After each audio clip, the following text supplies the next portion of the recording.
God, Jesus Christ, Holy Ghost, thank you. Stephen, I fought for my fourth fortune, creating fortunes for the future. Hi guys, Stephen again, and this time somebody requested that I make a video of how I got into prison. And it wasn't because I did anything criminal. It was a perfect setup by God and the universe so I can go and perhaps receive something while I was in a place called, most people call prison. But to me, it was a place of paradise. Now, you're looking at something that I follow quite strongly. The magic of thinking big acquires the secret of success. Achieve everything you've always wanted. Now, that's just not for me. It's for everybody. And these sort of books and literatures and people has found they do actually help people. But anyway, let's begin with my life. I was born in a small island called Niue Island in the Pacific, not far from Tonga and Samoa, I think. And my life was pretty, destined for these things that I talk about in recent times. And it first began, I guess, when I fell off the bed when I think I was only about 2 weeks old. I fell off the bed as a baby, and I landed on my head. Perhaps that's probably why I'm a bit loony, perhaps, in most cases. Most people will think of it in that degree. However, as I landed on the concrete floor, my mum cried out, of course, but my grandfather, who was a World War One veteran, Mango Talota, he saw the event and said these words to my mum, which my mum repeated over and over again when I grew up in my life, but I didn't take much notice of it. And the words that my father has said at that moment of time was actually a prophecy. And it goes like this. In Niuean, it sounds like this. Ko whanau te e koe e uru tangata he lalolangi. In translation, I think it goes something like this. Grandfather has prophesied that I was born the head of the universe. Now, you can take that literal or you can take it as a crazy man's talk. But just recent times, things are starting to come into effect exactly what grandfather has said those many years ago, say 64 years ago. 64, I just turned 64 a couple of days back. And on my birthday, great things has just come to light. I'll show you those things in a moment. But how I got it in prison was a starting of an event that's caused to something that I'm going to show you in a few moments. But anyway, it started off in I'd say 1995, I think, when I first gave my life to Jesus Christ. This was at the time when I was really, really heartbroken. My wife had left for another man. I've lost my family, lost my business, and lost my home.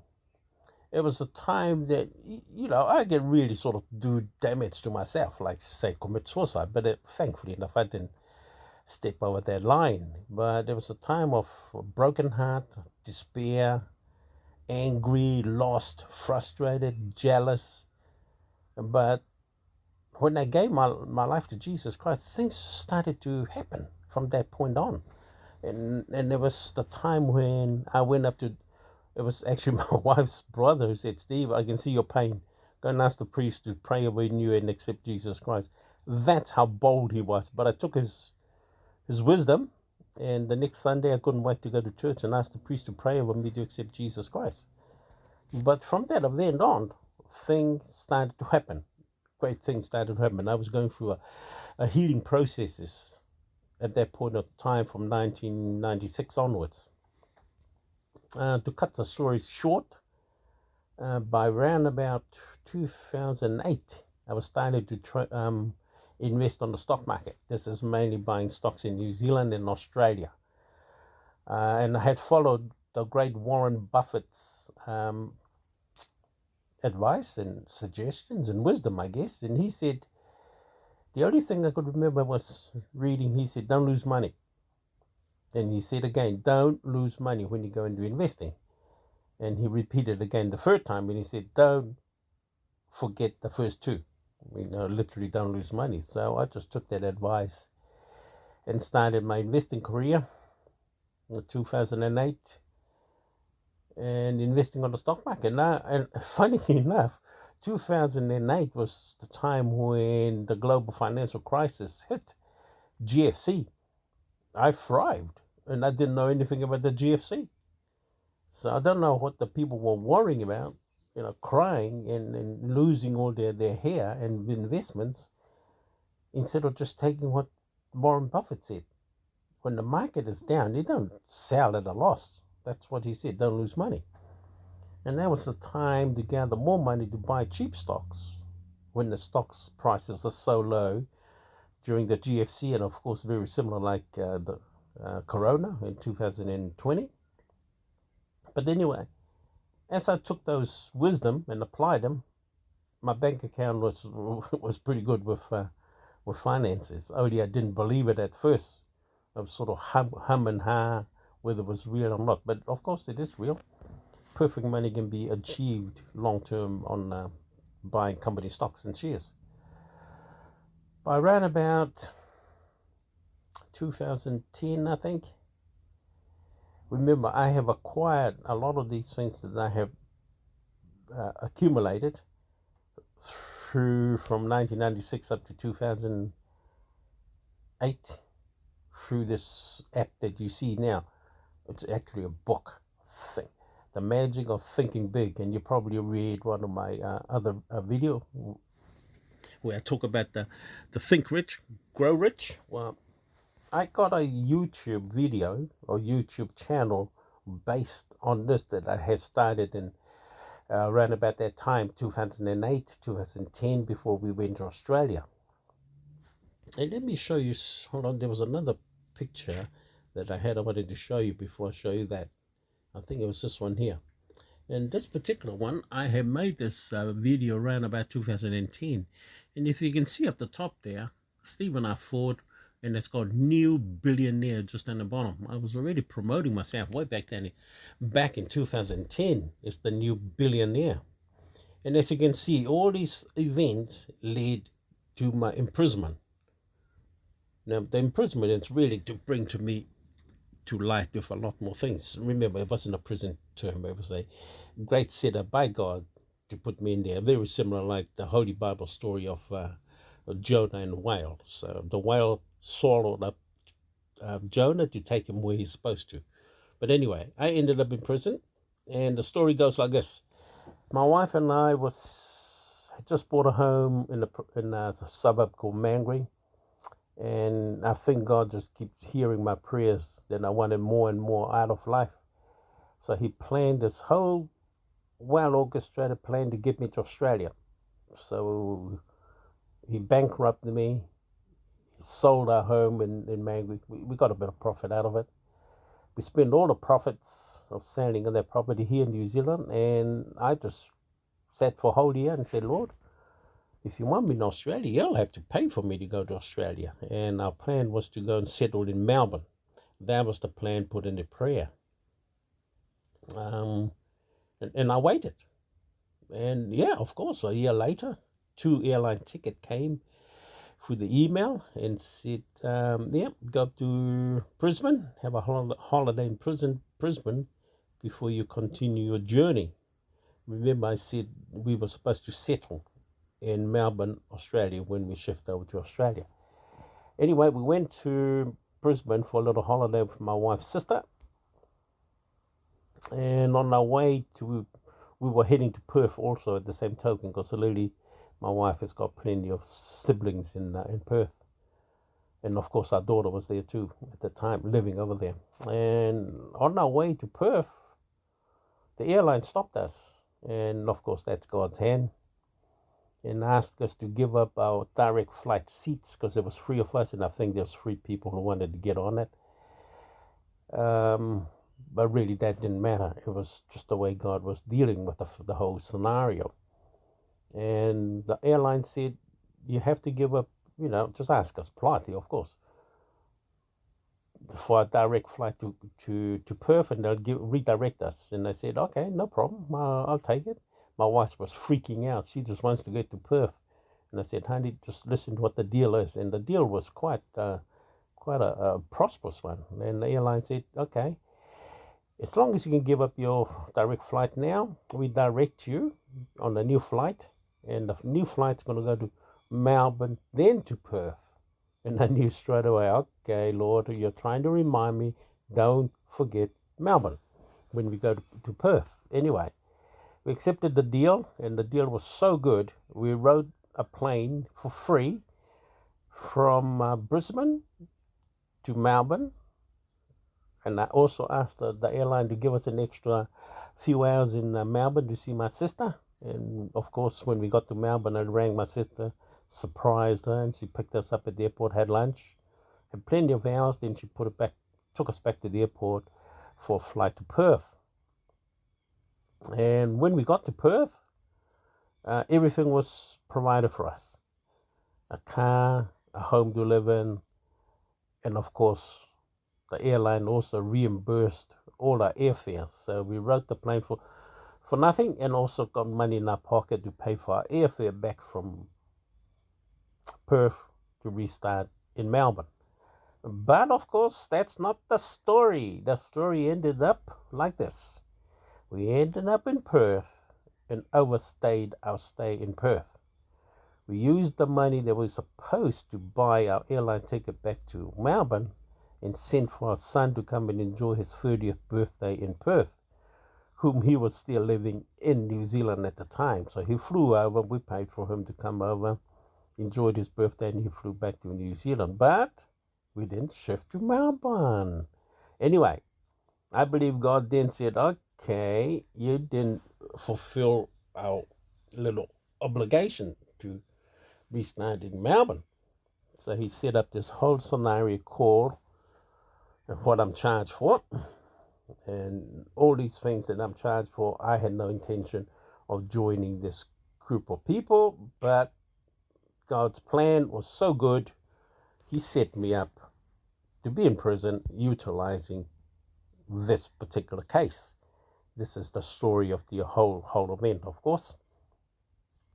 At the time in Perth, I was setting up a construction business. This was around about 2012 to 2014. And as I was starting to build a pretty good business, I had an email from a person in Dubai calling himself a businessman, offering a deal to build a 5-star hotel in Australia. And for some reason, he's picked me to be the middleman or the go-to man in Australia. So through negotiation, I didn't believe it at first, but I said, okay, let's hear what you got to offer. And he said, good, if you like the offer, work with his lawyer to draft up a building contract. So as I was working with the lawyer said, okay, Steve, we need you to go to India. And I said, what the heck for? And then we got a building contract in India. And he said, nah, they needed me to go in there and pick up some separation oil. This is what they said. I hummed and hawed, and I said, that doesn't sound right. What has a separation oil got to do with a building contract? I didn't make my decision because I didn't sort of go through the process of doing something illegal and bring it back into New Zealand. I had a bit of an idea they might be using me for some sort of drug dealing or whatever, but I even mentioned that to them, to the lawyer, and I said, are you going to use me as a drug dealer to bring your dirty stuff into Australia? And I said, if you do, it'd be a bloody waste of time, because the police, border guards and police airport will pick it up anyway. They got sniffer dogs. Anyway, the lawyer said, nothing like that. Hop on a plane, come on, go to India and pick up the separation oil. But the last minute, they changed their mind and said, don't go to India, go to the Philippines. And that's where I went to pick up a separation oil, what was ordered. I met a lady in the Philippines. She gave me a suitcase and said, yeah, separation's in the suitcase. It's in the taxi, ready for me to get back on the plane, drive back to the airport. This was after a week I stayed in Manila, Philippines, of course. And I said, okay, no problem. Anyway, I took the suitcase and went on a plane. Nothing happened in the Philippines. Of course, if I would have been caught there, I would have been shot, of course. But thank God that didn't happen. Anyway, I returned to Australia and I was going to land. And of course, the plane came from Perth to Melbourne to the Philippines. And I said, oh, okay, God's got this perfectly in his hand. He was reminding me again about Melbourne. So anyway, I caught that plane, Melbourne. I got the connecting flight to Singapore, then to Philippines, then vice versa. So on my way back, I stopped in Melbourne on a route to Adelaide. I was to drop off the separation order and the contact in Adelaide. Anyway, that didn't happen. I didn't get to Adelaide. Got stopped in Melbourne, and they found drugs in my bag that was hidden in the lining of the suitcase, and I wouldn't have seen anything if I did open the suitcase. They didn't find any fingerprints that I have gone into the bag and tampered with anything, and I just trusted who gave me the bag was what it's supposed to be. Anyway, I went before the courts. I was found guilty, so they imprisoned me for 3 years. Through the process, I was housed in Melbourne's correction centre, MRC, then Port Phillip, then Middleton Prison. So while I was there, I already told the lawyers to make an appeal. So the appeal went through, and it was a successful appeal, and I was acquitted. That means the charges were dropped, and I was a free man. So the story didn't stop there. And I thought, oh, cool. I didn't do what what I was doing, that I was charged for. But anyway, I was charged. But the building contract, if you have a look down here, is worth a US $500 million. That was the contract. So I took that number by faith and said, okay, God has given me a glimpse of this sort of number. And I'm going to take it with me. I'm going to believe. Remember these things that I was showing you earlier? I'm going to believe. God gave me that. Even though I'm going to end up anywhere in life, I don't care. Somebody has given me this number. I'm going to stick to it like glue, like, the magic of thinking big. So I just stuck to it. I just took that number and said, okay, I don't care. Somebody wants to give me a $500 million US building contract. I'm going to stick with that.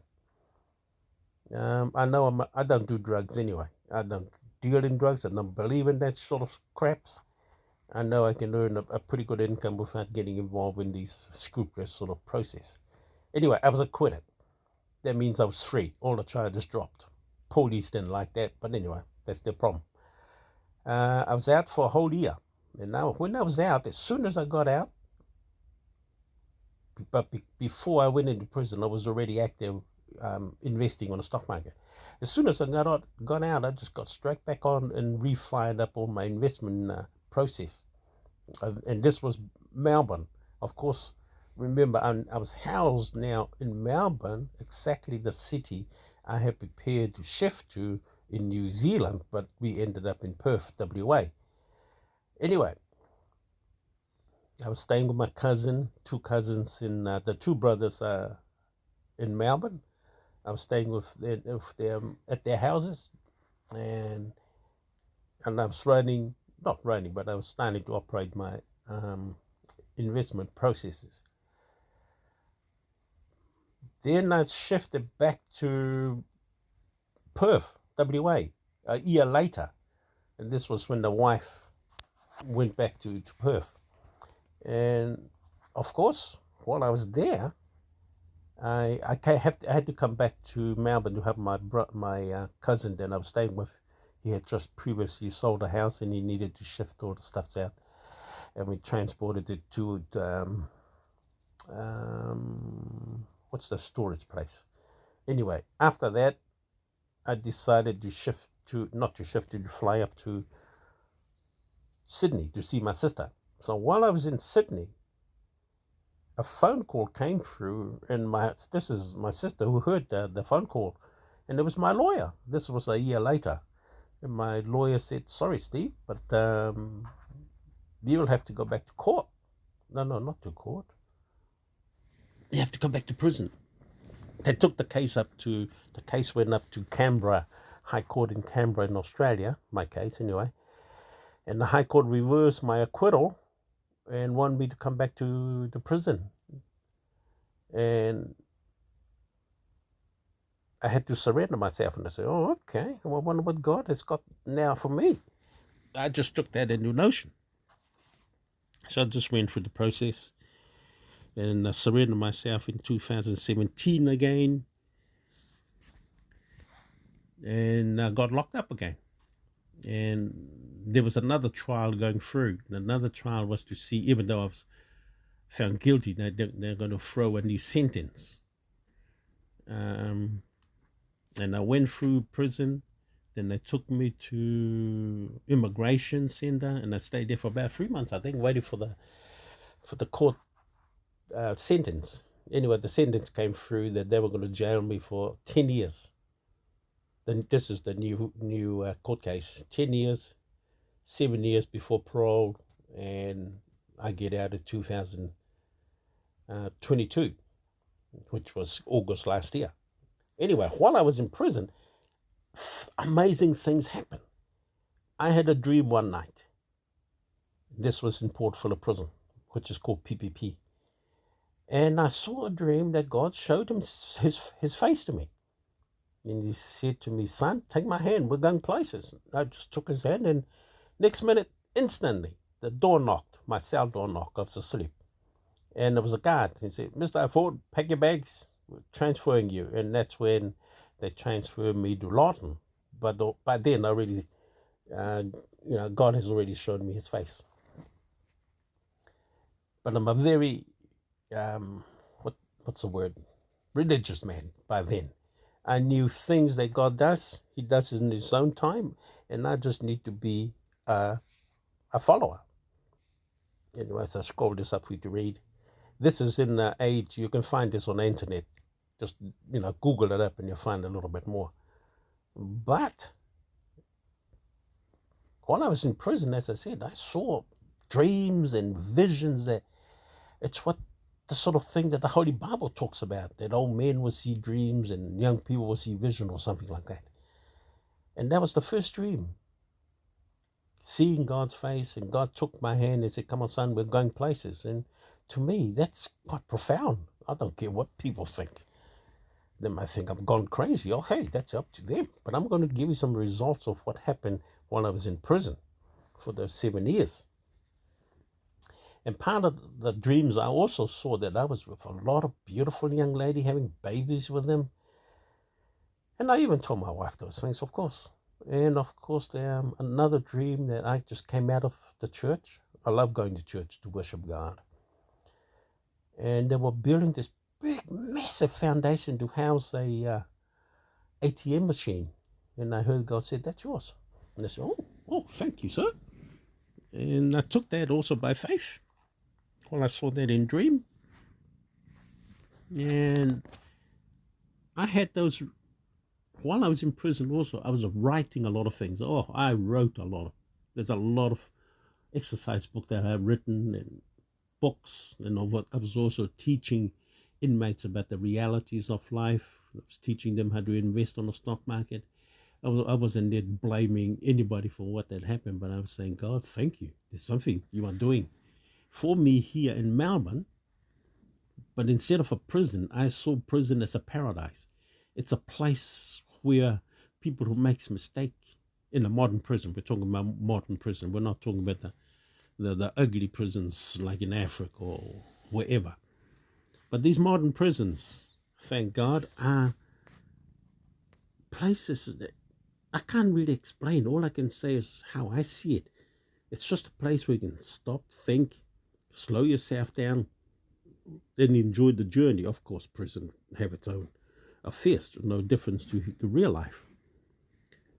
But I just saw prison again and again. This is no prison. This is a holiday camp. It's a holiday camp for people who makes mistake in the modern world, but they have the forgiveness of Jesus Christ to go and sit in the prison to rethink their situation. And as I think and dream and write up a lot of things that I want to achieve when I get out, I'm going to show you a lot of those things that I have written that are coming to reality today. And I think one of my videos was talking quite highly about a vision board. And that vision board had a US $500 million income written on there based on this. It was a high $500 million was offered to me in 2014 as a building contract, and I just took that and said, yeah, thank you. I'm going to attach myself to that $500 million because God in the universe has put it in front of me. So I just took it literally like that and believed that $500 million is how much I'm worth without actually seeing the $500 million, of course. Again, go back to this teaching. Think big and think rich and grow rich. And I just used those literatures that it was teaching me. And of course, the Holy Bible tells a lot about those miracles. And literally live my life in accordance with that in prison. That's all I was thinking of. I got posters in my room, in my single cell that just, shows those pictures that I want when I get out of prison. And of course, I saw God was there with me all the time. And I don't really like to boast of this fact, but there were men who wants to have a go at me, fight me. And I said, you are not fighting a man here, my friend. I said that to myself. You're fighting somebody far more powerful. It's like the David and Goliath sort of story. And never once I lifted my hands to punch another man in jail. But all those who wanted to punch me up, have a go at me, they got punched up by an angel of God. He sent in specially to give them a good hiding, let them know, settle down. If you want a hiding, I'll give you a hiding. And Mr. Afford didn't have to lift his fists to do that. The angels of God were sent, and he dealt with all the people who wanted to give harm to Mr. Afford.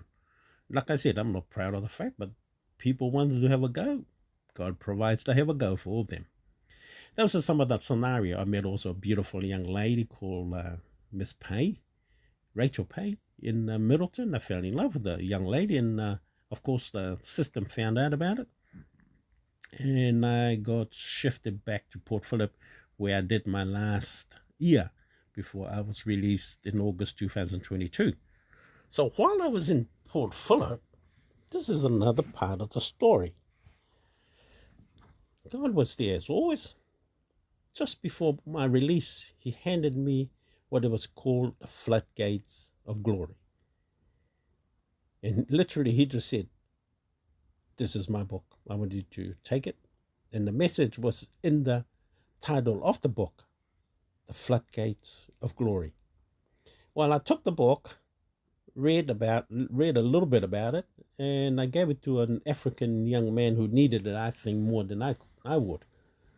But the city bunker gave it to another friend, and that friend lost the book, or he kept it, of course.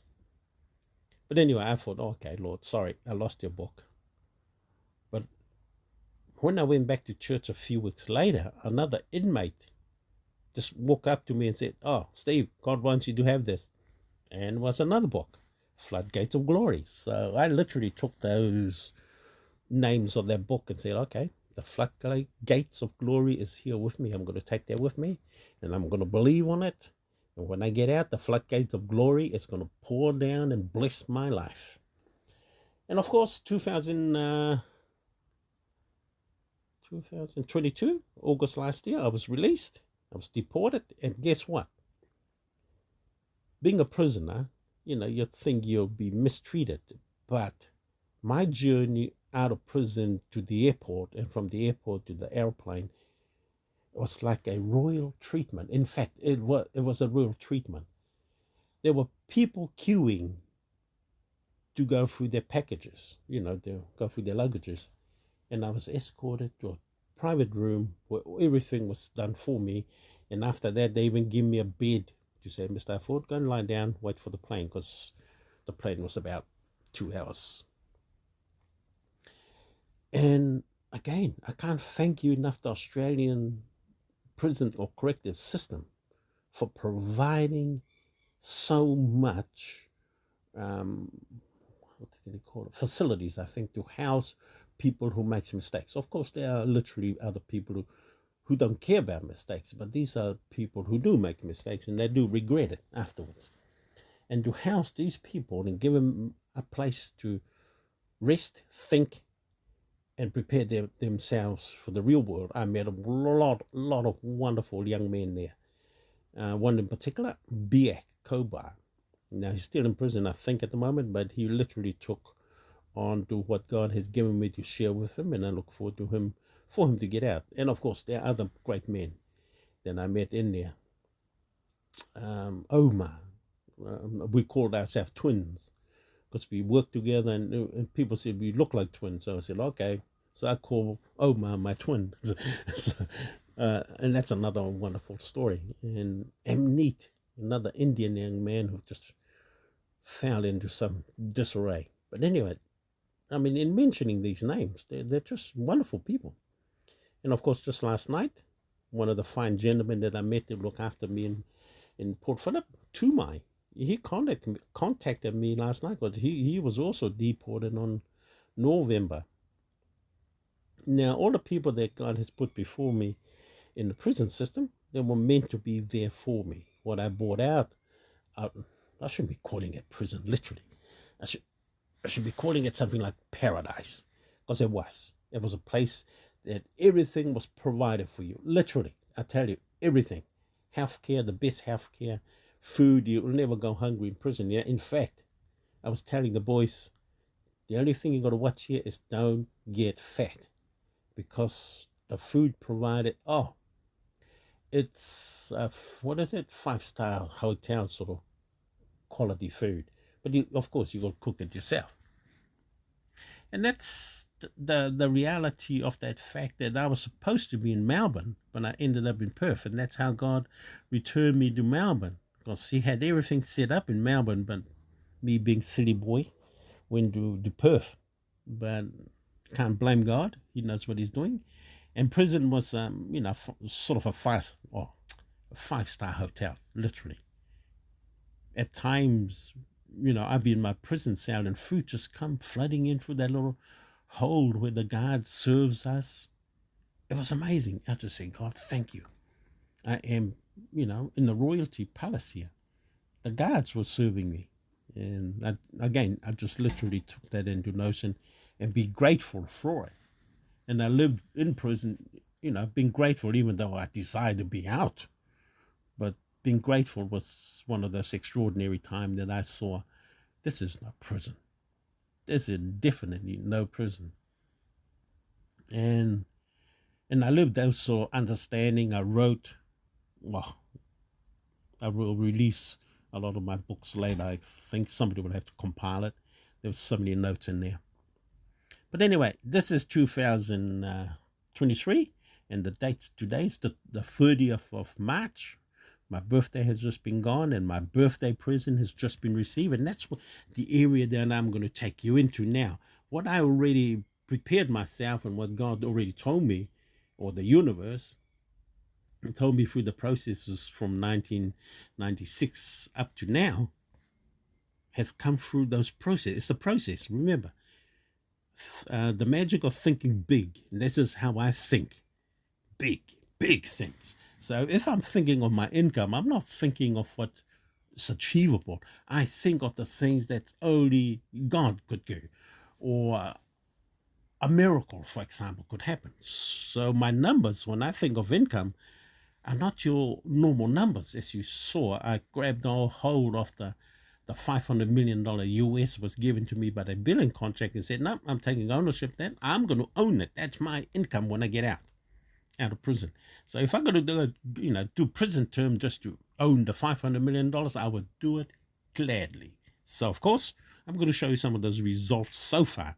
That what has happened has probably occurred. Hold on, let me go for the pictures first. Okay, now remember 2010, I was promoting myself already as a billionaire. Okay, now Go back. Hold on. Wait there. Be patient. I'm going to show you. Oh, there's my pussy. Right between my legs. Now this is my wife. Hold on. We're not supposed to be there. Hold on. Be patient. Oh, here we go. Here we go. Now, you don't have to believe me. That's your problem. That's my new income, my friend. $178 billion. Whether you believe that or not, that's up to you to figure that out. And this is part of what is called a floodgates of glory. Okay, the floodgates of glory that God gave me while I was in prison. And at the time, it was worth to me, okay, only $500 million US. But what happened was I came home and prepared this. What's this? It's called Vision Board. I drafted this up 7 months ago when I got out of prison. And look at the fantastic numbers I put up there. Okay? Now, just before my birthday, it's about 2 weeks, I was given something quite amazing.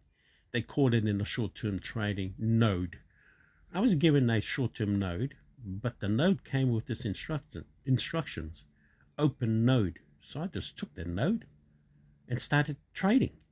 And my account, I think I only had about $100 in it left. Previous days, I had traded that account with another trader and we lost $900. So I only had about $100 in it. So I said, okay, I'll take the node and I'm going to test it out on this particular short-term trading app. Okay, now that short trading app, let me look through it again. I'm going to show you all the way back when I started. That's where before we lost the $900. We traded and we lost the $900 on that.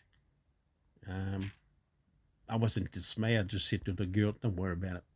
Let's move on. What's happened. So what? Oh, there's the $900 we traded and we lost. But after that, the node from another girl came to my attention. So I just traded it. And throughout the night, the account just kept winning. And every time I was winning, I was doubling up. So if I won $1,000, I had enough money to say I'd go so 1,500 trade. And every time I win, I just keep doubling it up. Went higher and higher and higher.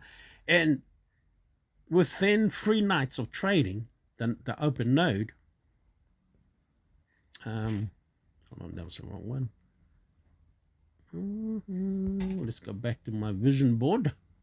Let's go back to the vision board. That's the classic area. I had reached my total income. This is my desired income. You know, just taking the number, what I showed you, what I was offered that the building contract in Australia was $500 million. I just took that and said, I'll go for that. I'll put it up on my vision board and see if I can achieve it. And I'm also remembering that God has shown me an ATM, a huge one in prison in my dream. And of course, the $500 million was just one of those numbers that I took.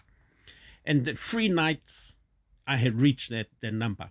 I have reached my desired income, $500 million US dollars. And I said, wow, this is a miracle, all right. In three nights, just traded. I kept trading and trading and trading, and this account just continued to grow. And I took pictures of it, of course. Took pictures of every time it hit, it just went higher and higher. And it just went higher and higher. So I got to a stage when I just sort of heard the whisper. Now, before that happened, when I first started trading, this is the very beginning. The girl that gave me the note, I said to her, hey, that note, it's working on my other platform. And it's paying me. But I was only trading $20, $30 a trade.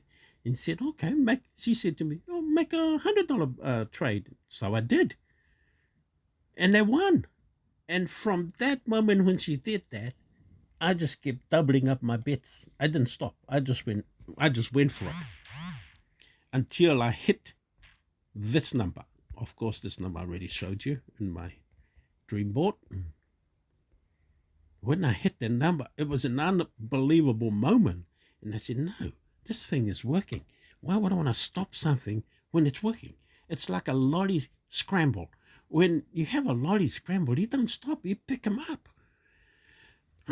And I just believe that God has opened up this note to me and he said, go for it, son. This is your birthday present. This is 2 weeks before my actual birthday. So I just went for it. I just kept trading. And it got to a stage that I had so much money, and I heard a voice said, try 500 million. Try trade, invest 500 million on the short-term trade. So I did. And it won. Oh my God. It won. It just won. And I said, oh, I wonder if it wins again. So I tried again. And it just kept winning. Okay? That's how it began. I didn't stop. I just kept pumping. But I got to a certain stage and said, oh, I wonder if this is real. I started to doubt myself. So I stopped trading instead of just pumping my account with, whatever the universe was giving. So I didn't stop. I did stop, looked at it, and I said, honey, I said to the wife, at this point, the wife said, oh, honey, just close that, go to bed. She's totally skeptical, non-believer at that point of time. But in fact, before the note came into hand, I have actually said to her in the very first stage when I fired up this account again, after we lost the 900, I said, honey, let's have a game. I'll give you $10 to make a bet. Which way do you want to go, up or down? Oh, she said, just close that scammy looking thing you got. I said, no, just give me which direction you want to go. So she gave me a direction. I made a bet of a $10 bet, and it won. And I said, honey, see, you won. But from there on, it didn't stop winning. I just kept betting, and as I said, it reached above $500 million, and I knew something amazing has happened. And of course, trading or investing $500 million a trade on a free 300-second timer and collecting 100%, it is a miracle. And now, for 2 weeks, I traded the account until it reached these incredible numbers that you already probably seen earlier. Now, these numbers started to appear only because I was trading it. And there we go, ladies and gentlemen. You're talking to the new billionaire. $178 billion worth. And this account continues to grow as I shift the coins into what it's called buying crypto.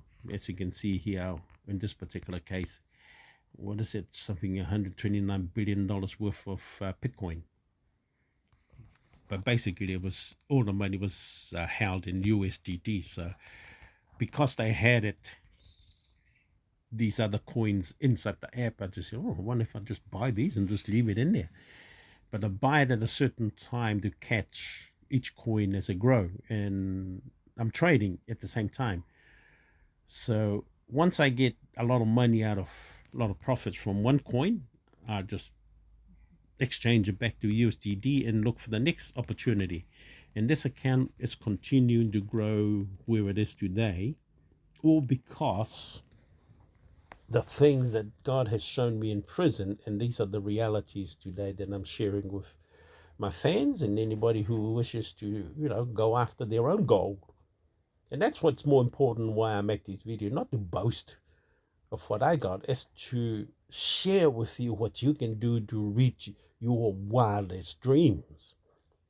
Remember, these things that I'm practicing, I got the ideas from reading some of these books. Think Rich, Grow Rich, The Magic of Thinking Big, Acquire the Secret of Success, Achieve Everything You Always Wanted. Now, if you don't understand those words in the cover of this book, then you're missing the point. And I had to accept the fact, if I had to go to prison, not doing anything wrong, if God has to put me in prison just to achieve these great things that I'm, showing you on my video, then I'll go to prison, do my time, gracefully, because I'm there for a purpose, not because of what I'm accused of. And my testimony today is to share that fact that you can achieve your own goals. You just got to believe in it when you're given the opportunity of whatever that is. Mine is a financial goal. Yours could be totally different. Don't follow somebody else's goals and dreams. Follow your own. Take the time to listen to your voice, your mind, however you're going to hear this beautiful voice. Don't disregard it. Don't always be busy. Take the time, go to the woods, sit quietly somewhere and just listen. You might even hear the wind talking at you. Don't shake your head, that's bullshit. Hey, there are a lot of things that you and I don't understand in this life. And if an invisible voice come and tell you good things, take it. Take ownership of it. But if it tells you bad things, I think there's another fellow who's the opposition to God, for example. So you can consider which is good, which is bad. But these are the things that I have put to practice to receive what I'm getting today. And I'm not doing it to boast, people. I'm doing it to share with you how you can achieve your own great successes in the future. Just follow some of Mr. Ford's idea. And one of the greatest idea I can really push you is this one here. Where are we? Stop this video and go and get yourself a vision board or even a piece of paper. But that piece of paper must be pinned up at the end of your bed, at the end where your feet are. So every time you wake up, you see that vision board of yours. Every time before you go to bed, that's the last thing you see before you go to bed. I mean, the wife should be the last thing I should see before I go to bed. But my vision board, sorry to say, it's the last thing I see. But I enjoy my wife, of course. I'm not doubting the fact that she is the one I see every time. But my vision board is there, it's facing me every time when I get up. And you should place your vision board where you can see it every moment before you go to bed, every moment when you wake up. Now, there's magics and power in your vision board.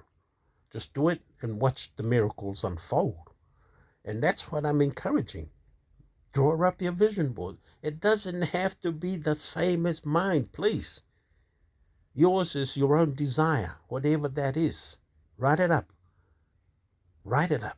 Because you'll be surprised what you write up will come alive to bless you.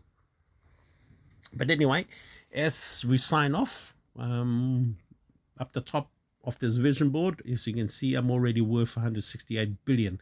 In fact, it has already reached 180 billion. But, Mr. Ford, he wanted to have a little gamble. So he lost a lot of money gambling. Gambling. I'll show you. Let me show it to you. I don't want to let you walk away and say these things don't work. These things work. I was mucking around. I was only mucking around and I did some trades. Well, of course I was going to do some trades. Why not? Transaction? Was it in there? Okay, let's have a look at position. I lost a lot of money. I thought I had it, but that was God saying, when it's closed, it's closed. As you can see all the reds there. Oh, here we go.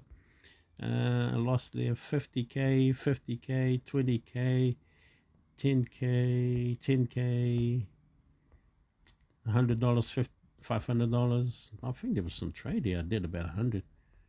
But anyway, as you can see, I lose trades also. So the proof of the pudding is it's the final tally. The final tally shows Mr. Ford, just like he predicted, just like how he desired it, has come to reality. And I have an account now that holds, well, like I said, there was up 178, but because I was trading it, it's gone down to 175 billion. So I'm not going to do any more trading, I promise you.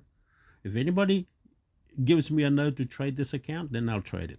But in the meantime, I'm going to make a little bit of coin or profits from capital gains of each coins that I have in this area. As you can see, hold on, how many coins have I bought?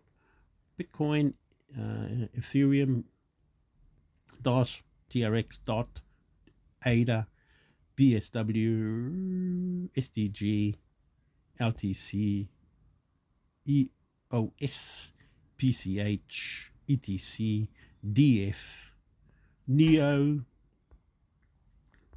and that's my current portfolio, crypto portfolio. And as you can see, how much have I got in there?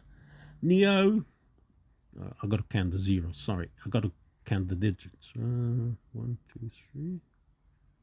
1, 2, 3. That's about $51 billion I hold of NEO at this particular account. And of course, again, I don't want to boast. I'm just sharing you what I've been privileged to enjoy having. 1, 2, 3. 1, 2, 3. 1, 2, 3. I got 59 billion with Bitcoin. Again, those are my goals, and my goals has come true, and I'm sharing it with you. Again, not to boast, but to share the grace of what you can do if you have your own vision board. Now, vision board can be drafted up as this. Otherwise, where is it? Where did I put it? Anyway, I'm not too sure where it's gone to, but, here we go. Get yourself, go to the library, order one, think, the magic of thinking big. Get a book, read it. Buy also Think Rich, Grow Rich. Read it. Absorb what these people are teaching. Now, it's all those teaching that I'm applying that I'm getting what I'm getting, because it's been proven by these professional people, the way they teach. Think big. It's in your brain. It's in your head. You can get exactly what you want. But anyway, this is Stephen R. Ford, the new billionaire. From My Fortune, creating fortunes for the future. And listen to that. I've been promoting creating fortunes for the future, even though I don't have any fortunes when I started. Now, great fortunes is coming because my words also dictate what I want in the future. So if you're thinking, how can you say, doubtfully, think of the fact. If you look through my YouTube video, I've been promoting that for quite a while. I thought creating fortunes for the future. So literally my word, creating fortunes for the future has come true. Take it to notion, use it for yourself. And be kind. Be kind means use appropriately your words. Don't use words that's your derogative or swearing and, put down or cursing, because your words will come back and haunt you. So if you use good words in your life, good words will come back and bless you. So those are some of the extras that I'm going to share with you as I close this video. But anyway, this is the new billionaire, Stephen R. Ford from My Fortune, creating fortunes for the future. We love you. God loves you. And don't forget to subscribe to my video. Bye for now.